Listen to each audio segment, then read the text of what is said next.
Hace aproximadamente un mes entré a trabajar en las tiendas de Jerónimo Martins, muy conocido como tiendas ARA. Y bueno, bastante proceso pasé para poder estar allí dentro. Muchos eran los comentarios de no poder quedar, de esto, lo otro. De hecho, yo hablé con uno de los hermanos que extiende su invitación todos los días para explicación de la escuela sabática, el hermano Daniel Herrera. Pude hablar con él y él me dijo, si tú llegas a estar allí, será para que Dios se glorifique. Porque yo tengo un sobrino que es gerente de ARA y el ARA no le da el sábado a nadie, a nadie. Y dije, bueno, mi hermano, que se haga la voluntad de Dios si es para testimonio o para que yo quede allí. Ok, mis queridos, empecé una semana de formación y hace una semana de formación, pues, yo puse mi caso, porque ya para terminar la semana de formación tenía que trabajar hasta el domingo y obviamente pasar el sábado. Yo expuse mi caso y me dijeron, ¿cómo así? ¿Tú qué haces aquí? Así me lo dijeron, ¿tú qué haces aquí? Yo le dije, no, no puedo. Y me fui bajo leyes, bajo estatutos y demás. Me dijeron, no, pero es que no es posible porque tus compañeros también necesitarían descansar los sábados, no es equitativo. Y yo presenté mi amparo constitucional. Me dijeron, si no vienes mañana sábado, si no vienes mañana sábado, se te puede presentar como falta al trabajo y falta de injustificada. Yo no fui ese sábado pasé yo con una tensión hace aproximadamente un mes. No le escribí a nadie, me despojé del teléfono, serví al Señor con un placer y el enemigo suciamente quería evitar el pensamiento tranquilo. Yo dije, bueno, ok. En la noche me comuniqué con la jefa, le escribí diciendo que disculpara que no estaba allí en el trabajo un sábado, solamente que bueno, expuse el caso como toda bendiza. Y bueno, fue el domingo, no me dijeron nada, pasé la semana, mis queridos, entré y firmé contrato normal. Y me dijeron, el sábado no se lo damos a nadie, a menos que seas 2 sábados al mes, nosotros te damos el permiso. Queridos, cada vez que venía un horario, eran mis rodillas en el suelo para que el Señor dispersara todo. Y cada vez que venía un horario, el mío siempre era off un sábado. Off en inglés es apagado. O sea, no asistir un sábado. El Señor me amparó, queridos. El Señor me amparó y estuve allí por testimonio, porque en realidad hasta el domingo trabajé allí por el tema de que, por, por ser mi condición sabática, tenía 50 cámaras hacia mí, por así decirlo. Y no se sabían más nombres, por así decirlo. No se sabían más nombres en la tienda que el mío. Ricardo para aquí, Ricardo para allá, mira esto, lo otro. O sea, mirando mi desempeño, pero sentí que me exprimían más allá del 200% que yo daba ya. Entonces me dijeron, ahora es así, por tu condición, obviamente a ellos no les conviene tener a una persona con derecho legal, esto, lo otro, aquí, allá. Entonces, o cedes o tu contrato está en investigación para cancelación del contrato. Yo dije, Señor, en tus manos estoy.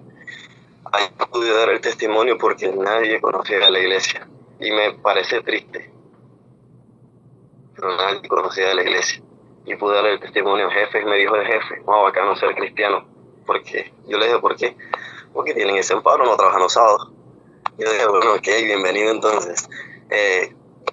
El domingo renuncié. El domingo fue mi último labor porque sí o sí me tocaba trabajar los viernes en los turnos hasta las 9 de la noche si me hacer un turno en la tarde. Y bueno, cuando renuncié ya tenía otro trabajo asegurado. Ayer empecé ese otro trabajo asegurado que era con respecto a lo que yo estudié aquí en el área de contabilidad. Yo ayer entré y bueno, me enfoqué en lo mío. Y un compañero que tenía allí me dijo, ¿tú eres adventista? Yo sentí la pregunta como si fuera en objeción, como cuando le hacen la pregunta a uno como quien dice, ¿y tú qué? Tú eras adventista. Yo le digo, ¿por qué? Me extendió la mano de una manera tan bella que me dijo, yo también. Mis queridos, eso fue un ambiente tremendo que yo vivía después, en forma de confianza. Hablamos, terminamos el trabajo muchísimo antes de lo normal. Yo facturé todas las cosas, más de 50 facturaciones en el día. De lo pronosticado estaban a 20, yo hice 50. O sea, Dios es grande. Dios no desampara a sus hijos. Si usted no está firme en lo que usted cree, o si usted está basado en la fe de sus antepasados, de sus abuelos, de sus padres, posiblemente en lo que cree, puede ceder, puede caer. Eso se lo doy a manera de testimonio. Muy bien, mis queridos, vamos a ubicarnos en el libro de Génesis capítulo 39, versículos del 1 en adelante. Llevado pues José a Egipto, Potifar, oficial de Faraón, capitán de la guardia, varón egipcio, lo compró de los ismaelitas que lo habían llevado allá. Mas el Señor, ahí está una palabra clave, mas el Señor estaba con José, y fue varón próspero, y estaba en la casa de su amo el egipcio, y vio su amo que el Señor estaba con él, y que todo lo que hacía, el Señor le hacía prosperar en su mano. Hacía yo José gracia en sus ojos y le servía. Y él le hizo mayordomo en su casa y entregó en su poder todo lo que tenía. Y aconteció que desde cuando le dio el encargo de su casa y de todo lo que tenía, el Señor bendijo la casa del egipcio a causa de José. Y la bendición del Señor estaba sobre todo lo que tenía, así en casa como en el campo, y dejó todo lo que tenía en manos de José, y con él no se preocupaba de cosa alguna, sino del pan que comía. Y era José, ahí está otro detalle, y era José de hermoso semblante y bella presencia. Versículo 7. Aconteció después de esto que la mujer de su amo, ahí está otro detalle, tenganlo presente porque me quiero enfocar en esos pasajes, que la mujer de su amo puso sus ojos en José y dijo, duerme conmigo, así, sin mensaje subliminal, directamente, de una. Y él no quiso, y dijo a la mujer de su amo, he aquí que mi señor no se preocupa conmigo de lo que hay en casa, y ha puesto en mi mano todo lo que tiene.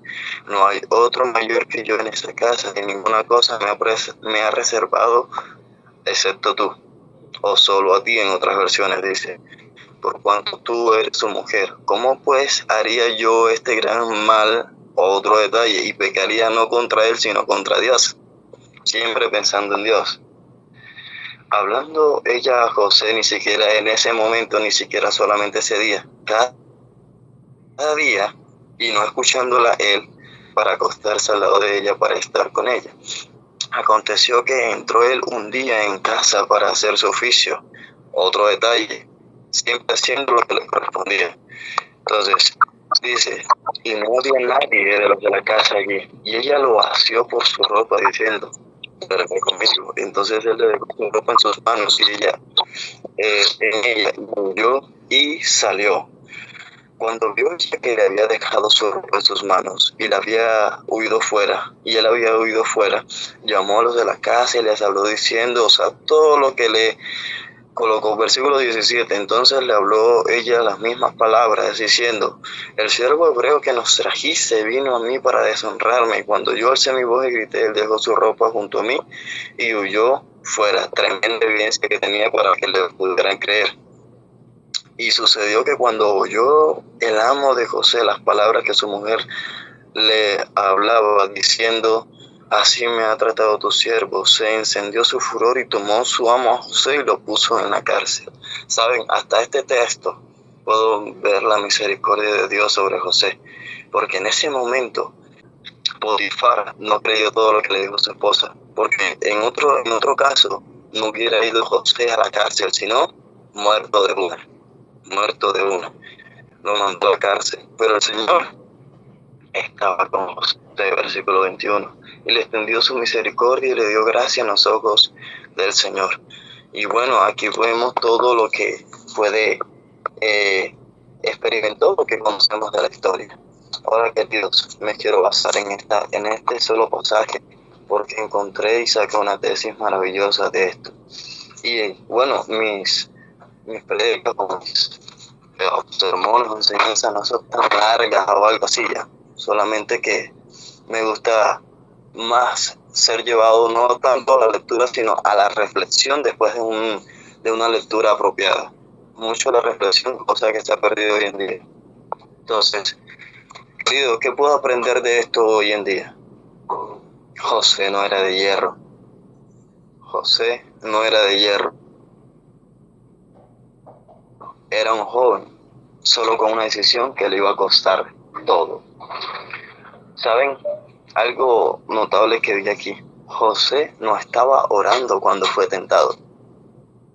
José no estaba ayunando cuando fue tentado. No estaba en la iglesia. ¿Qué estaba haciendo? Y todo donde yo termine, póngale un punto. Estaba trabajando. Punto. Solo. Punto. Lejos de su familia. Cualquier otro punto allí.